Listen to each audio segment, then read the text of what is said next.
Good morning, everyone. Welcome back to the eDiscovery channel. This is Tom O'Connor from It's Only 15 Days to Jazz Fest in New Orleans. And we just make a big deal about that because we haven't had it for 2 years because of COVID. Rightfully so. Yeah, we're all very excited about that happening again.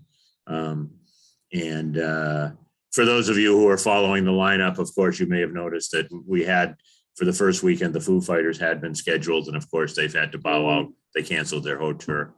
But they were replaced, I believe, just yesterday by the Red Hot Chili Peppers, which some of us view as an upgrade, quite frankly. We'll get into the musical part of the segment later in the show. There's a new question for you. Foo Fighters versus Red Hot Chili Peppers. That's a good one. Yeah. As always, Rachi Messing, who is happy to be home, as he said, in his own bed in Tel Aviv after a month in the hinterlands of North America. That's a long time to be away from home. It's a long time to be away.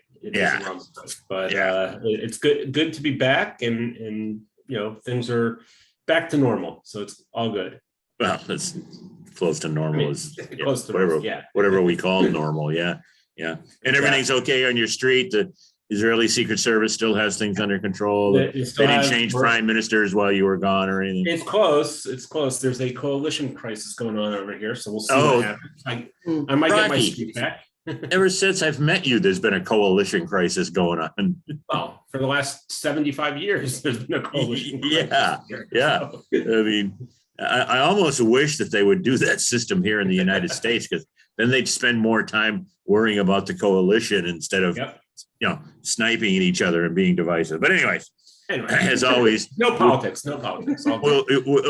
We go off and totally ignore our guest in the grand tradition of Browning Marian interviews. We're greatly pleased, doubly pleased, if you will, to have with us Mandi Ross, CEO of both longstanding litigation support company, Prism Litigation Technology, and then more recently, in terms of modern technology, CEO of Inside Optix. Have I got this right? Inside Optix is the company, Evidence Optics is the product. That's right. All right. Whew.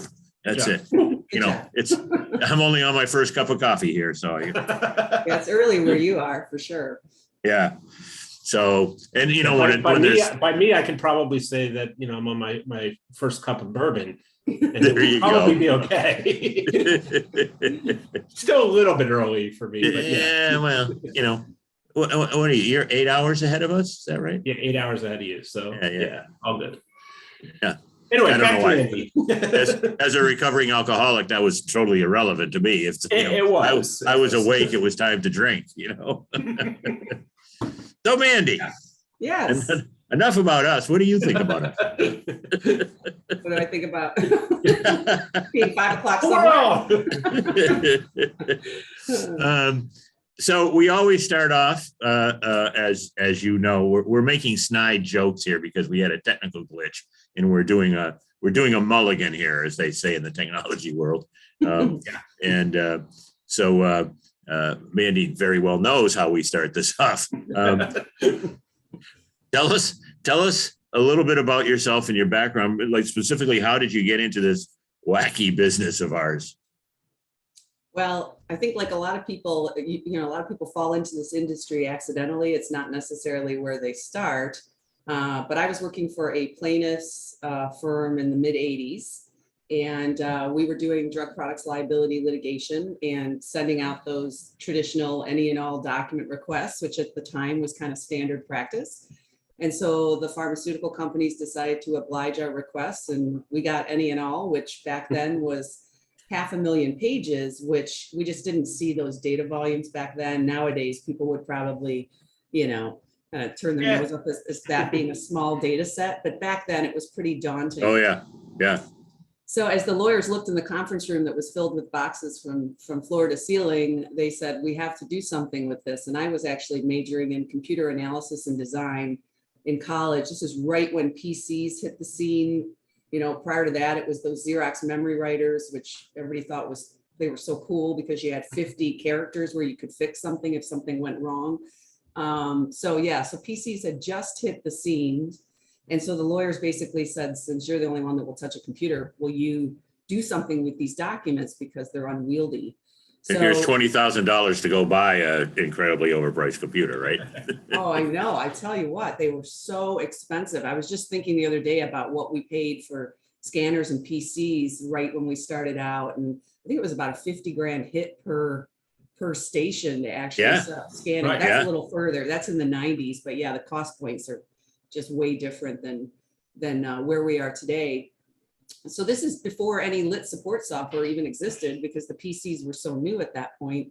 So I went to a generic tool called rBase. At the time, it was rBase and dBase were the two that were kind of consumer level or business level, if you will, database tools, and coded that whole collection, objectively coded it, did all the issue coding. So I was stuck in that room for quite some time, as you can Yourself, imagine. you did it all yourself. Myself. Wow. Wow. Yeah, not fun. Talk about rinse and repeat, right? And was that is this like your first job out of college, or you were still in college at the time? Yeah, right? I was still in college. Okay. Wow. Yeah, I'd done some jobs in high school. My first law firm job was outside counsel for American Motors.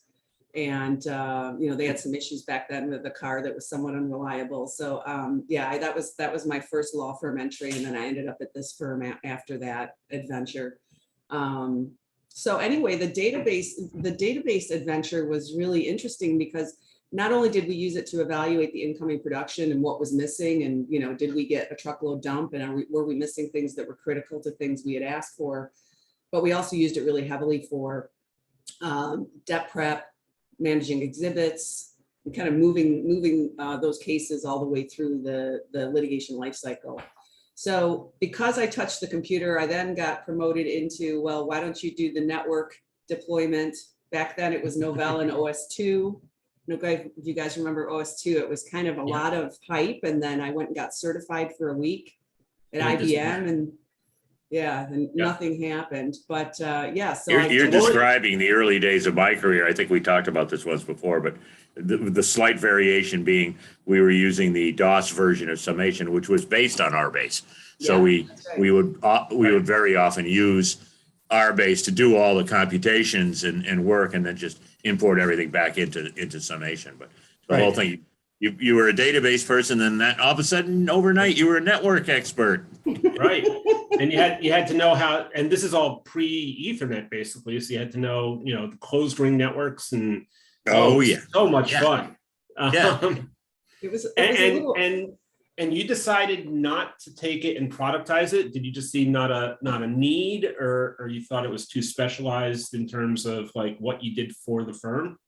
Because back then I'm not sure if I fully understood kind of where the industry was going, because it was so early on. I think that I really started to get my feet under me as far as there's an industry here a little further on in my career. And once I had kind of seen, it was interesting, because when the computers came along, then I ended up at Ford Motor Company for a short period of time on the IT side, decided I didn't really like that, went back into the third biggest law firm in Detroit in 90, which was, again, pretty early on, and started their lit support department. And that's really where you started to see summation come into play, concordance, some of the early depth transcript tools, kind of came on the market. So it was really, I think at that point in time, then I started to realize that this was going to be an evolving industry. Mm-hmm. But that's still, it's kind of cool that like, I think, and you weren't the only one who like developed homegrown systems in order to manage litigation documents. I mean, I think we've talked to quite a few people who did that, and they were kind of the computer savvy, database savvy, understood how these things work and put something together. And it's amazing. I just think about it in terms of like, what would have happened in terms of, would it have actually like jump started the industry more if a bunch of the people who did this would have actually tried to productize it? And so I was curious like what the thought process was there. But the firm went ahead, they used this. Did they use it on other cases? Where was it like, did it become something that like was okay, yeah, this is cool, this is something that we're going to use across the board, or was it just that one-off, we'll use it for this one case? No, while I was there, it was definitely part of their standard practice because, of course, plaintiffs in asymmetrical litigation, they don't necessarily have the staffing and the resources that defense firms do. And so this firm was very progressive at that point in time to recognize that this was really a tool for efficiency that could reduce costs. And, if you think about trying to manage all of that paper, and I've done some of that, and to try to manage it manually, it's just completely, not practical. So Lots of yeah, tabs. Sorry?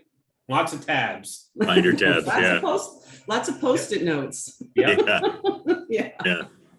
Yep. You walked in, and that was before Staples, so you couldn't even like walk in and say, "Give me one of every color," right? It was yellow and yellow, wasn't Right. it?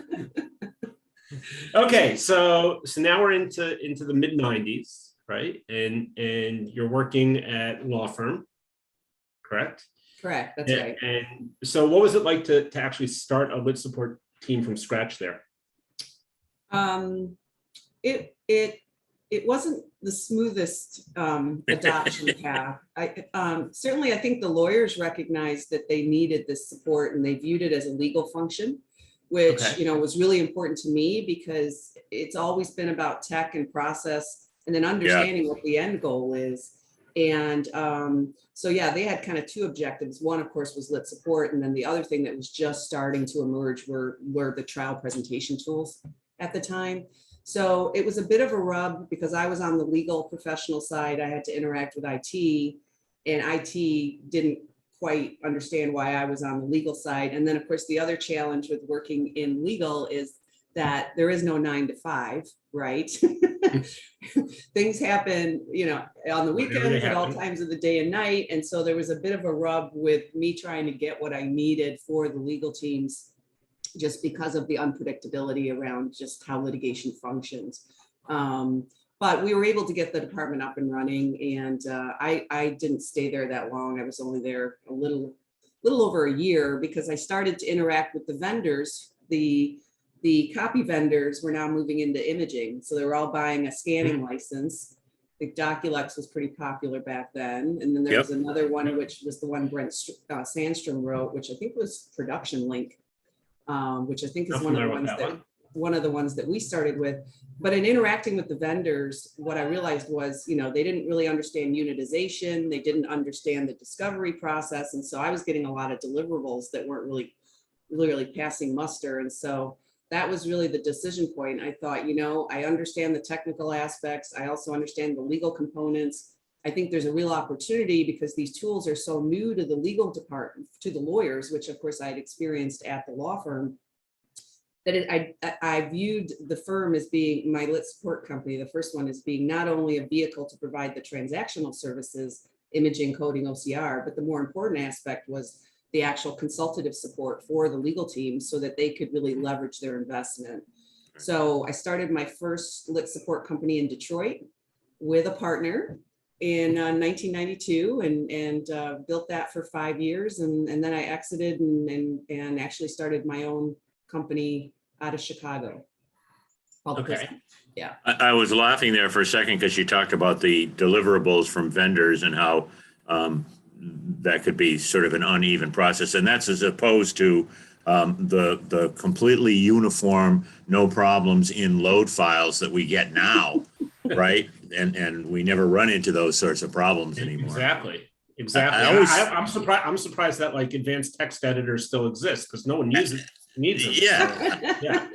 You talk about the transition of the field, Mandi. I often feel like we'd have a leg up on what we're doing now if lawyers had paid more attention to what we were saying back in the late 80s and early 90s, because many of the same problems continue to exist. You touched on it, the dichotomy between the tech side and the legal side, and where do we fall as professionals? Right. It's interesting too, because when you look at all the other industries out there, I mean, all the other industries are leveraging technology as a means to efficiency, right? And cost savings. And, it's really interesting in our field in that technology has not been embraced to the degree that you would assume it would. And I I'd be curious to get your perspective, because I kind of feel as though it's changing, but I'd be curious to know, why you guys think it's taken such a long period of time for us to kind of align with all the other business sectors that out there. So I'll go First, we first. kill all the lawyers. Well, I mean, it inherently within the industry, the entire concept of, how a lawyer makes their money has been based on the billable hour and billable time, right? So historically, I think when it was a question of, okay, I can go ahead and, be busy with this for 10 hours versus, oh, you can make it efficient for me and I can do it in only 2, but then I'm losing 8 hours of billable time. That was the mindset. It is, that lost time that I am no longer able to bill. So efficiency was actually a bad word overall. Mhm. But it shifted in more recent times, I think mostly because the good lawyers realize that there's so much work out there that if they are more efficient, then it just means they're going to get more quality work that they can actually a lot of times bill higher for, because they don't have to justify it as busy work. They're justifying it as, I'm actually providing true legal services and legal advice, and you should pay me accordingly, as opposed to I'm keeping busy because I have to review, or I have to just, write the same brief that I've written 10 times, or 100 times, and I just need to modify it, and it's going to take me forever. So so it applies across contracts, it applies across electronic discovery, it applies, all areas of the law. I think the recognition that efficiency is not an evil term and an evil concept, it's taken a while. But there aren't really that many industries where you have that same concept of the billable hour in the same way. Look at medicine. Obviously, I want to be as efficient as possible because I'm billing per surgery. I'm not billing per the hours that it takes to do the surgery. So Right. That's at least my thought on it. So young, Yeah. but so naive. I know. So I totally disagree. And it's no surprise, I've said this before. I'm really interested to get your take on this, Mandi. I don't think lawyers have become any more embracing of technology or of efficiency. And I think the struggles that we see at the large end of the spectrum, with law firms having to merge and the biggest boon to law firms in terms of efficiency in the last 2 years has been COVID, where they reduce their footprint and cut their travel budget, so they put more money in their pockets. As the AmLaw 50 last year made record profits and had record payouts to partners. Right. I think what's made them change is pressure from clients. I think the corporations have done what you just said, Rachi, because they've always embraced, as Mandi said, they've always embraced technology. Corporations feel technology is just another tool. It's not something they're scared of. They tend to have robust IT departments, people who understand it, people who get it, et cetera, et cetera. And then the other place where the pressure has come on the law firms, of course, is the courts. The changes in the federal rules and the changes in the attitude of judges to, I'm not going to take that daily dump anymore. We're not going to deal with that Mayflower truck pulling up. I went through it with the tobacco case for the Texas Attorney General, where literally the Mayflower truck would pull up once a week. We could set our watches by it and just unload all this stuff. Courts just aren't going there anymore. And so they're putting pressure on the firms. I do think the firms that have become more efficient are the smaller firms. As people have become dissatisfied with working in the big firm environment, and they've spun off their own smaller, more technically sophisticated firms, because they're not a dinosaur. In the big firm, sometimes the brain says move and the tail wags 6 months later. In the small firm, it's like, let's get this done. And clients and, unfortunately, insurance companies, the real skeleton in the closet in all of this discussion, they react to that. They react to that efficiency. But Mandy, what do you think? What's your take on this? Well, I agree. I mean, we're talking to a lot of corporations right now, and there's some pain points that they're all talking about, which of course all revolves around the exponential data growths that are occurring, and we still see that happening year after year, even though we have technology and processes that are supposed to counterbalance that. It's not really solving the problem, and I think the reality is that in every business line, the exponential data growth is going to create pain points, because obviously corporations have to be in control of that data, and there's all kinds of requirements around it. So I think what we've seen, especially in the last 6 months, is that the corporations are really hyper-focused on that as something that they want to resolve. Obviously, less data on the front end means less data going downstream, which means less cost, less risk. I think the other thing that we're seeing is that historically, a lot of the discovery strategy work was kind of controlled by the outside merits firm that was engaged. And so they were making a lot of the decisions as far as what was happening. The desire to bring all of that in-house and have centralized record keeping around everything that's happening across litigation, so that 2 years from now, if someone has to answer a question about why did we do this or why didn't we do something, that they have the ability to go to a place and actually, see the decisioning that happened, is also becoming a driver. Yeah. I do agree with you, Tom. The exodus of certain lawyers moving into these kind of boutique firms, they're leveraging technology as a way to kind of, they don't have the massive bench that the large firms do, but they recognize they can use technology to give them those efficiencies. And, they're smaller, they're more nimble. So I think we're seeing that they're able to really make a business decision about how they want to stand out in the market. And then they're able to kind of deploy on that business message as to kind of what the value proposition is for that client. Yeah. So I'm sorry, real quick, just as an example of what you're saying, Mandy, back before COVID, when we were all traveling and going to conferences, I was speaking at something, I forget what it was, but at lunch, it must have been something to do with the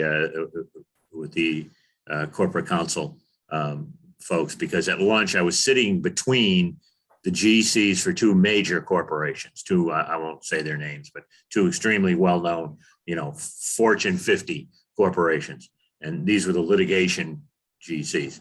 And they both said, one of them made this point and the other one agreed, 75 cents of my litigation budget right now goes to outside counsel. 75 cents of every dollar I spend goes outside the moat, is the way he said it. He said, I have to reverse that. I have to bring that inside. I have to control that spend, because I don't have any control over it when it goes outside, or I have limited control. So, right. Yeah, I think that's a great point. So I will agree 1,000% in regards to the corporate innovation push and the push to bring things in-house. That was what I was doing for years, was bringing stuff in-house. But I think the overall question, and I'm trying to see if I'm on my own here or if you guys would actually agree, is that there has, though, however, at least from what I've seen, been a shift amongst the large law firms. Not the shift that we all like in terms of efficiency and inviting in efficiency and embracing it. But I've absolutely seen that there has been a mindset shift around efficiency and around the use of technology within the large firms that didn't exist 10 years ago. And maybe it is only because the corporations are pushing it on them, maybe. But I do think that it is to a large degree that recognition that I am not going to be short on work, that it's not going to hit me where it counts on my bottom line. I just, the lawyers that I talk to, on a daily, weekly basis, I mean, that's what I hear from them is it's not a true embrace, but it's more of an acceptance of the use of more advanced technologies. And I think the cloud is another example of that, where they wouldn't have even thought about the cloud, and both from a security side, but also just because, okay, you're promising me all these efficiencies through the use of cloud technologies. I don't care. That was 5-6 years ago. Yeah. And now it shifted where it's just seen as there's no other way, because I just can't survive if I stick to my guns and don't adopt. So, yeah. So Mandi, you're involved with several efforts around proportionality, and how to, a real hands-on example of this shift. I mean, what's your sense in talking to the firm representatives there? Are they really embracing this, or is it more, well, I kind of have to survive? It runs the gamut. I mean, we have some firms in the AmLaw 100 that really want to stand out and be disruptive and kind of send this message. Certainly the messaging from the corporate side is abundantly clear. And that's been pretty consistent with all the companies we've been speaking with. And then, like I said, to your point, Tom, the small and the mid-sized firms, I mean, they really want to compete for that larger scale business. And so we're seeing them being extremely proactive about deploying methodologies that enable them to ultimately reduce data volumes and spend. And of course, one of the new company that you mentioned earlier in the conversation, Evidence Optix, is a technology that's specifically geared to kind of solve the problems around too much data, too many places, too much cost. And then to your other point, we also are pretty plugged in on scoping discovery and cost estimation while applying proportionality principles. So we're the only technology that's kind of in that space that kind of starts at legal hold and moves all the way through the litigation lifecycle. And so, yes, this is my daily life. I'm talking about data volumes and scoping discovery and reducing cost pretty much on a daily basis. It was really interesting yesterday because my schedule is normally packed from the start of the day through the end of the day on calls. And I actually woke up yesterday and had one call and I didn't quite know what to do with myself. I actually had a full work day, which was a great thing just to actually get some work done without being right. Right. I'm sure you do a full work day anyway. It just happens after all the calls are done. So yeah. Exactly. Okay, so actually that's a great segue. So Prism starts in the late 90s, takes you through, and you're the CEO. You grew the company to what, what was the growth path through the early 2000s till mid, or even till now? Yeah, well, I was the first one to land in Chicago. It was originally it was Prism and RTI. We were the only two shops in town. And it was all paper-based, and that's when summation and concordance, we went with Citrix. This was kind of the beginning of the whole stuff. Yeah. And so I essentially built the transactional side of the business, which of course at that point was paper. And then of course, eDiscovery was starting to come into the picture. So we were also kind of getting involved in eDiscovery processing, and also the convergence of paper and eDiscovery, because they're not the same, but from a lawyer's perspective, they need to look the same, right? And so I built the company to about 100 employees and always had the consulting division staffed by attorneys and paralegals. We had a lot of MSAs where we oversaw the entire discovery process, including managing the review teams. And so of course, very steeped in discovery, saw a lot of the gamesmanship, saw a lot of the disproportionate discovery. So that's been something I've been seeing my entire career. So I actually pivoted from the transactional business because Chicago got very competitive. Every copy shop hung up a shingle. They were all in the eDiscovery, the ESI processing game. They bought a license and they were off to the races. And so I really saw that the complexities with eDiscovery were going to become kind of much more prevalent, and made a decision that doing consulting and expert work and liaison work around eDiscovery was really more where I wanted to be, rather than this, the transactional side of the house is very resource heavy. It's 24 hours a day, 7 days a week. And so I kind of heading towards commodity also at that point. Like, Well, I saw that a long time ago. It's interesting because it's taken longer than I thought, but I think we are really starting to see the window narrow on processing. I mean, I remember processing at 4,500 a gig, you know, which is Yep. crazy. We're based on where we are today. So we pivoted to being this consulting entity, and kind of stayed in that lane for, well, to today. Actually, Prism's 25 years old this year, but we were engaged with a large client who essentially had been involved in a DOJ investigation, and then subsequently got hit with just a ton of class action work. And of course, we had custodians and data sources all over the world. We were tasked with managing everything from legal hold issuance and compliance all the way through, including preservation, collection, data mapping, the whole kit and caboodle. And so when we looked at the scope of what we were dealing with, the custodians, their data sources, we realized we had a problem in that it was just not attainable for us to kind of take the standard approach, which back then at the beginning of 2012, 13, there was still this mindset of you need to collect everything, you need to preserve everything, you had to really make sure you had your bases covered. And so we realized that we needed to have a better early mechanism to really understand our custodians and our data sources so that we could reduce the volumes.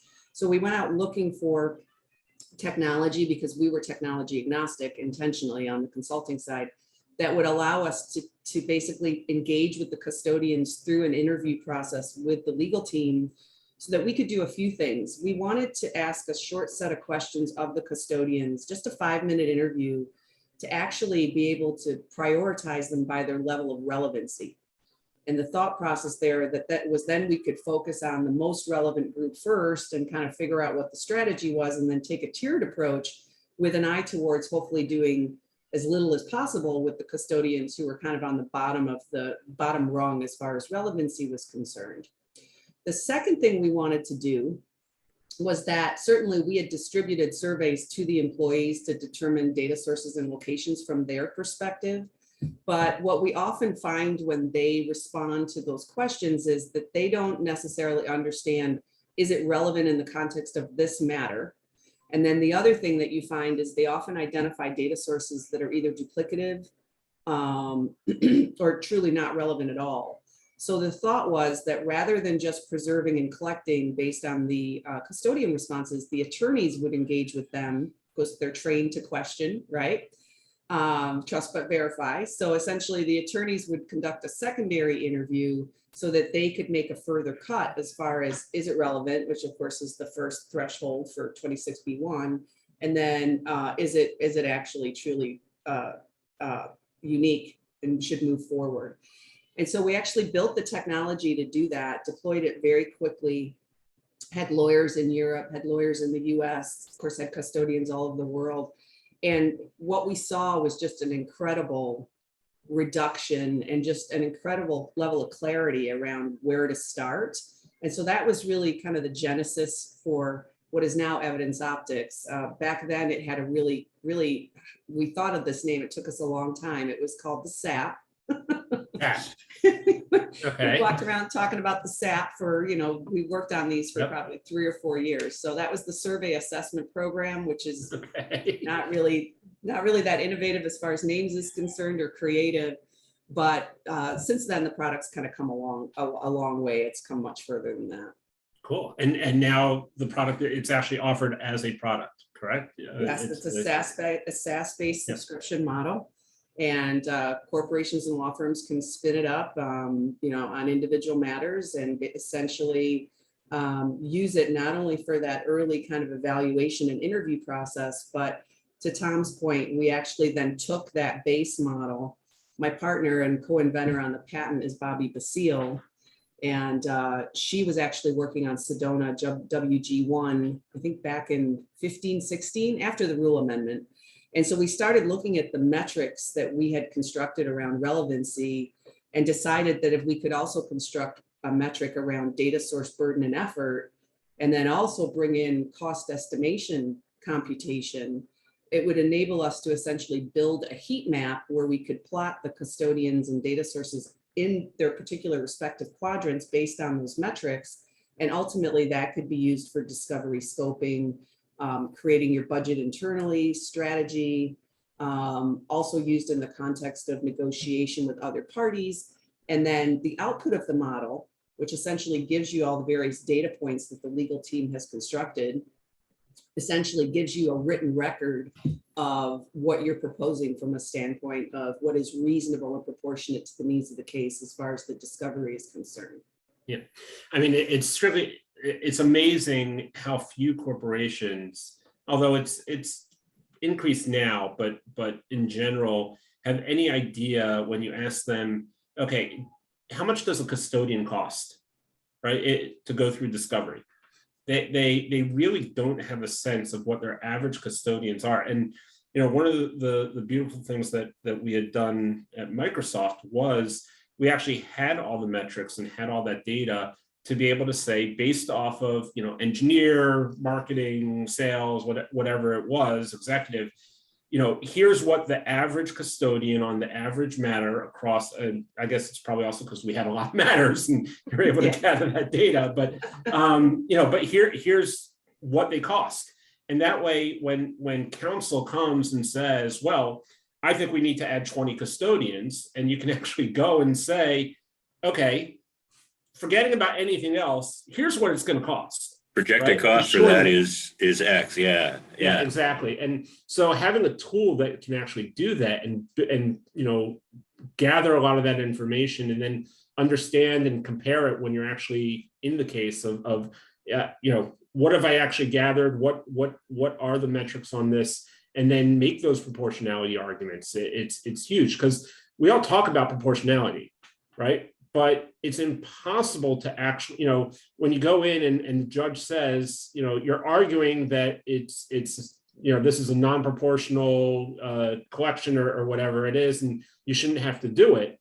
Well, what's the data, right? What's the metrics on that? How do you know that it's actually going to cost too much for what this, what the relevant information is here? So having that information at your fingertips is huge. Yes. And I'd assume that again, getting to the efficiency versus corporate versus law firm, are you seeing that corporations are grabbing onto this more than law firms, or are you getting kind of equal interest in it?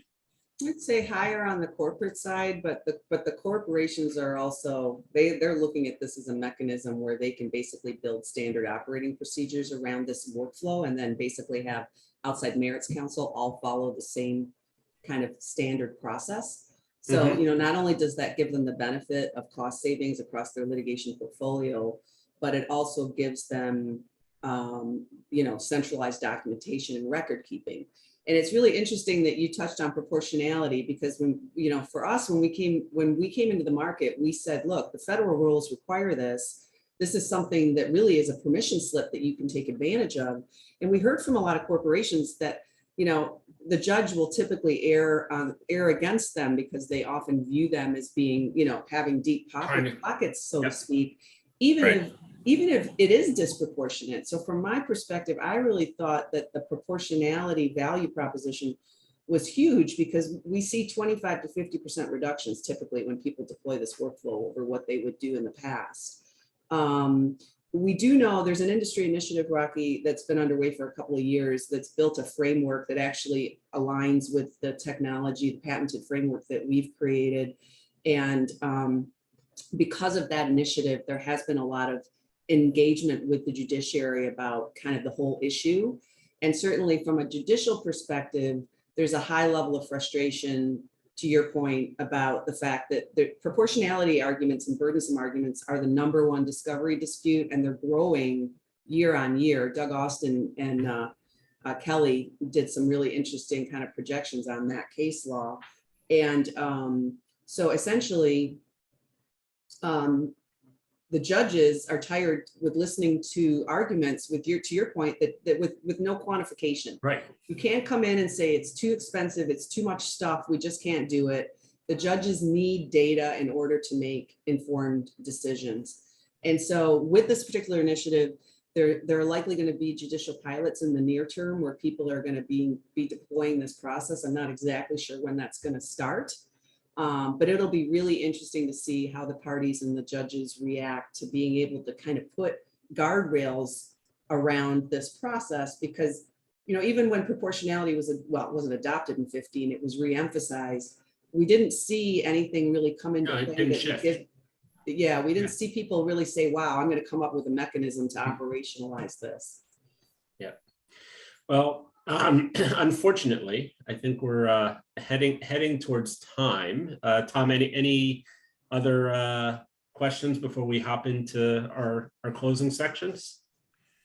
Just real quick, as we come out of at least this wave of COVID, are you seeing any, does that impact that discussion you just had at all? The fact that firms are getting back maybe more to in-house business, or is that really a wash in terms of this discussion?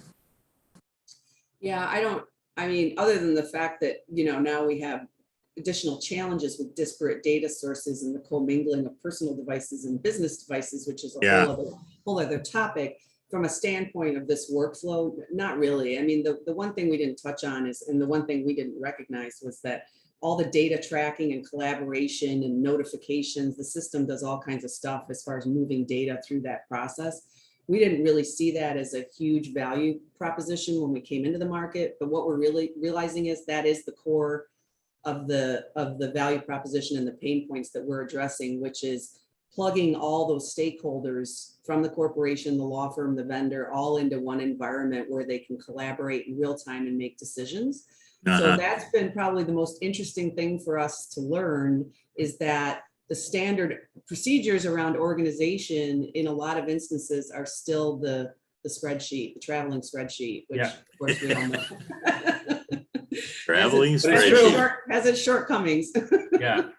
Yeah. Okay, so I've got a couple questions for you, if you're ready. No tough ones. Come on. Okay, well, we'll try to keep it. Let's start with something really easy. Chicago or New York style pizza? New York, and I lived in Chicago for 17 years. Yeah. Okay. How about this? Getting a little bit tougher here. Okay. What is one quick piece of advice that you would give to your younger self? I guess I was always so busy working that I didn't stop long enough to really sit back and think ahead about where I wanted to go. And so I think in hindsight, now that I'm older and I'm thinking that way, I would, you know, I was just kind of flying by the seat of my pants and turned around and I had 100 employees and said, whoa, how did this happen? Right. So I'd like to say it was very strategically thought out, but I was in. Of course it was. Of course. Yes. Yeah. It was seat of the pants for sure. Okay. What's your favorite movie to quote? Not your favorite movie, but your favorite movie to quote. Oh, boy. I don't really have one. I'm sorry, that's so bad. You think I would have one? Go to the movies. Huh? I don't have time to go to the movies. Yeah, right. That's it. Yeah, sorry. That was a bad answer. Give me another one. Okay. Okay. Favorite book? Well, I really love true crime, and I love legal dramas, which I know probably sounds kind of lame after you work in legal all day, and mysteries. So I don't really have a favorite book, but I love Gillian Flynn and David Balducci and that kind of genre as far as reading. I like fluffy reading because, you know, that's my time to kind of disconnect after pulling the long days. So I don't want to really think that much. I agree. Lee Child does it for me. Like I'll just like read Reacher every day. So yeah. Oh, okay. Great. Just to disconnect, like get out of it. Last one for me. What's the weirdest thing that you've ever eaten?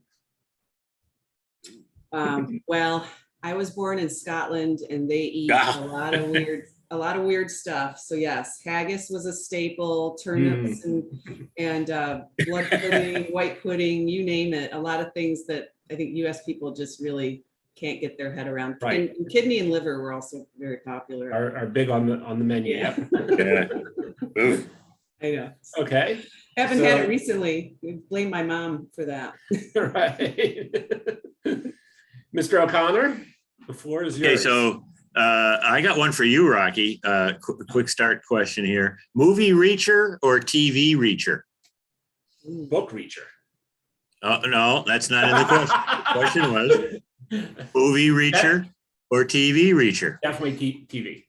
Yeah, I was pleasantly surprised. Come on, I mean, Tom Cruise is, as you know, if you've read Reacher and Right. you know, I know. 6'4", and He looks like the guy in the TV show, right? Yeah. Cruise does a great job with the character, but every time he's beating up 6 people, you're looking at going, yeah, that's not. Yeah, exactly. You're picking on Tom Cruise. Yeah. Okay, so Mandi, my quick question for you: Beatles or Stones? Beatles, 110%. Okay, this interview is over. Now our last question. I don't like the Stones. I would just say Beatles. Yeah. No, I know it's a binary question, and so it requires a binary answer. So yeah, no, I get it. Requires the correct answer. You mean which she gave? Yeah. We won't go there. We don't have enough time to go there. Okay. So Tom, are you going to be reporting live from the Jazz Festival in a few weeks? Oh, absolutely. I always do some live reports. It's difficult because, of course, the first thing we do is run right to the food section.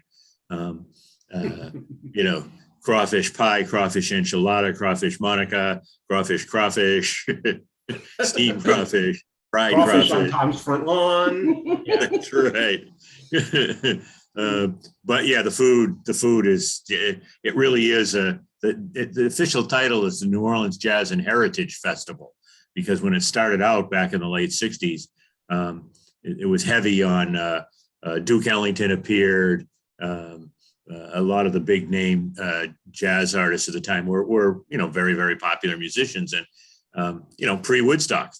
It was actually started up by a local guy who had worked for George Wein at the Newport Jazz Festival. And so Wein was very involved with building it out here with Quentin Davis. So like I said, had worked for him. And so he was sort of the consigliere of the New Orleans Jazz and Heritage Festival. But now it's shifted more to the heritage side, which includes food and crafts and all the local artists and musicians. So there will be reports. There will be live updates. Very good. So our last question is a traditional one here. We always ask everyone, if you could spend a day with someone from our profession, living or dead, who would that person be, and what would you do with them? You don't have to spend the day coding documents in rBase. Yeah. Well, I don't know if I could pick one question. There's so many amazing people in our industry, but I think it would be fantastic to connect with some of the ladies that are kind of leading the charge in this space. And so some people that come to mind are Ariana Tadler, Tess Blair, Laura Kibbe, Carolyn Sweeney, who's one of my favorites, Michelle Lang and Bobby Basile. And really, it would be great just to powwow about kind of what they've learned in their past, kind of where they see the industry going, and then also kind of the other things they've had to balance from a standpoint of family and things outside of work. So yeah, I think it would be great just to be able to kind of have that interaction and learn from them. To that end, I'll give a plug. The Women in eDiscovery group is having their annual, formally interrupted annual in I think, right? San Diego. Yeah, San Diego, the first week of May. Yeah. And several of those people you just mentioned are going to be there. You're going to try to make it down, or? Well, I'm going to Clock, which is okay. So we picked Clock. That's just a hop, skip, and a jump away. That's like a 45-minute plane ride. Isn't that in Vegas? Clock? Well, not for me coming from Knoxville. It's trains, planes, and automobiles. I'm kidding. It's just. I know, but once you get to Vegas, it's like to go to Dago. It's like it's right there. I think it's the week following, but yeah, Vegas. Okay. So you make an extended vacation, take some time for yourself, and But no, that would be a great group of women to just sit and listen to. Yeah. Absolutely. Yeah. Great. Wonderful. Yeah. All right. Well, Mandi, thanks so much for taking your time and indulging us to do a technology mulligan here after we had an interruption, and look forward to seeing you. I won't make either one of those conferences. Hopefully see you. I guess I'm shooting next for ILTA in August in DC. assuming we don't have any, variant zombie rears its ugly head or something. We'll look forward to seeing you live there. And Rocky, ditto, I hope. Yeah, I well, certainly hope so. thank Good you deal, guys and so much. Likewise, yeah. Really No, enjoyed I this. interrupted you. Go right ahead. No, I just want to say thanks to both of you. I really enjoyed this. It was great to kind of think back on prior times, kind of to dust off some cobwebs on some of that older stuff, but Right. fun to go down memory lane for sure. There you go. All right. Well, Thank you. thanks again, Mandi. Rocky, as always, thanks. Hope to see both of you in National Harbor in August for the ILTACon, and all of our listeners hope to see you there as well, and hope you'll come up and say hi to us. Will So do. thank you very Bye much. now. We'll Thank you. Thanks. see you next time in the eDiscovery zone. Okay, Thanks. bye-bye.